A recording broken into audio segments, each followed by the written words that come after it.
सुप्रभात मित्रांनो आणि जय शिवराय। तर आज आम्ही जात आहोत वेंगुर्ल्याचे फेमस देवस्थान करायला आणि जे आमचे कुलदेवी आहेत आणि आता ती जर्नी सुरू करूया आता। आपल्या वेंगुर्ल्यामधील या आध्यात्मिक प्रवासाची सुरुवात होते श्रीदेव मानसेश्वर मंदिरापासून। कोकणातील हे एक शांत, पवित्र आणि पारंपरिक देवस्थान मानले जाते। हे मंदिर भगवान शिवांना समर्पित आहे। मानसेश्वर या नावाचा अर्थ सुद्धा खूप सुंदर आहे, मनातील इच्छा पूर्ण करणारा ईश्वर। स्थानिक लोकांच्या श्रद्धेनुसार इथे मनापासून प्रार्थना केली की भगवान शिव भक्तांच्या मनातील इच्छा ऐकून त्यांना शांती आणि कृपा देतात। या मंदिराची एक खूप विशेष परंपरा आहे। मंदिराच्या परिसरात शांतता पालन करणे खूप महत्त्वाचे मानले जाते।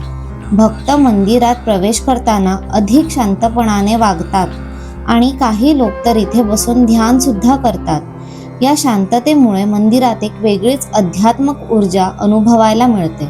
मंदिराची रचना सुद्धा खूप सुंदर आहे।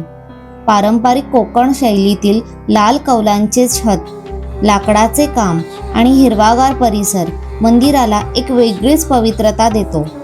श्रावण महिना आणि महाशिवरात्री या दिवसांमध्ये इथे भक्तांची मोठी गर्दी पाहायला मिळते। यावेळेस विशेष पूजा आणि भजन कार्यक्रम सुद्धा आयोजित केले जातात। स्थानिक लोकांच्या मान्यतेनुसार इथे प्रार्थना केली की मनाला शांती मिळते आणि जीवनातील गुंतागुंती सुद्धा कमी होतात। आता जाऊया नाश्ता करायला आणि मग नंतर जाऊया, सांगतो तुम्हाला।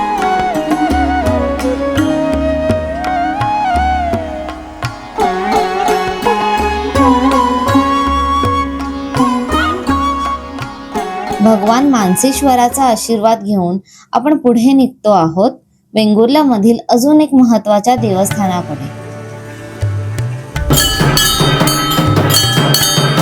आता आपण पोचलो आहोत श्री भराडी देवी मंदिर मध्ये, जे वेंगुर्ला आणि सिंधुदुर्गच्या भागात खूप प्रसिद्ध आहे।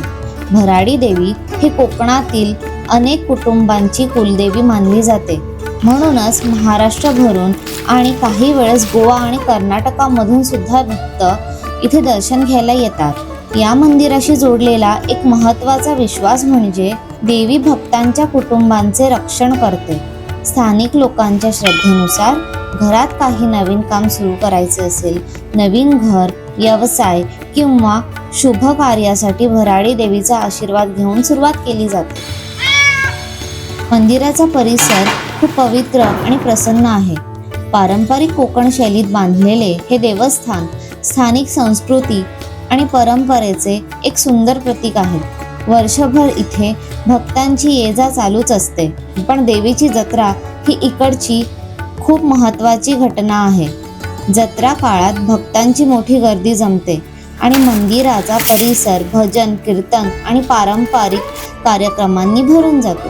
अनेक भक्तांची मान्यता आहे की भराडी देवीचं दर्शन घेऊन प्रार्थना केली की संकट दूर होतात आणि कुटुंबाला शांती आणि समृद्धी मिळते। देवीचा आशीर्वाद घेऊन आपण पुढे निघतो आहोत वेंगुर्ल्यामधील अजून एका पवित्र देवस्थानाकडे।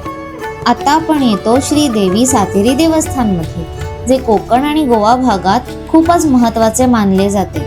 सातेरी देवीला प्रकृती आणि शक्तीची देवता मानले जाते। कोकणातील अनेक गावांसाठी सातेरी देवी ही गावाची रक्षक देवी आहे असे मानले जाते। हे देवस्थान हिरव्यागार झाडांनी वेढलेलं असल्यामुळे इथे एक वेगळीच शांती अनुभवायला मिळते। मंदिराचा परिसर खूप सुंदर आणि पवित्र आहे आणि भक्त इथे शांतपणाने बसून प्रार्थना करतात। सातेरी देवीची पूजा कोकण आणि गोवामध्ये खूप प्राचीन काळापासून केली जाते।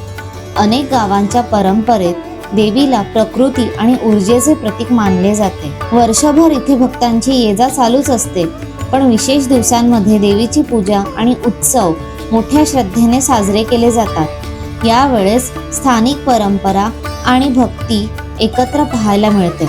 भक्तांच्या श्रद्धेनुसार सातेरी देवी सुख, समृद्धी आणि कुटुंबाच्या रक्षणाचा आशीर्वाद देते।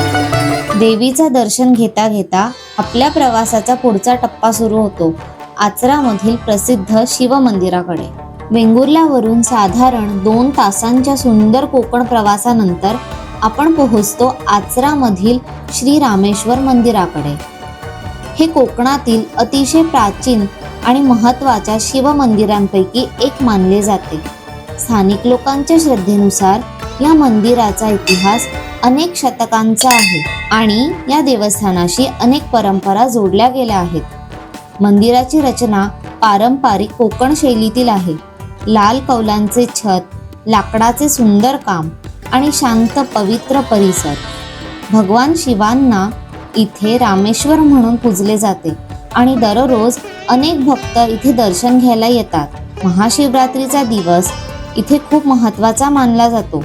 या दिवशी मंदिरात मोठ्या प्रमाणात उत्सव आणि पूजा आयोजित केल्या जातात आणि दूरहून भक्त मंदिरात जमतात. स्थानिक लोकांच्या मान्यतेनुसार रामेश्वराचा आशीर्वाद घेऊन प्रार्थना केली की घराला शांती, आरोग्य आणि समृद्धी मिळते. अशा प्रकारे वेंगुर्ला आणि आचरामधील हे पवित्र देवस्थान कोकणातील आध्यात्मिक परंपरा, श्रद्धा आणि संस्कृतीचा एक सुंदर अनुभव देतात.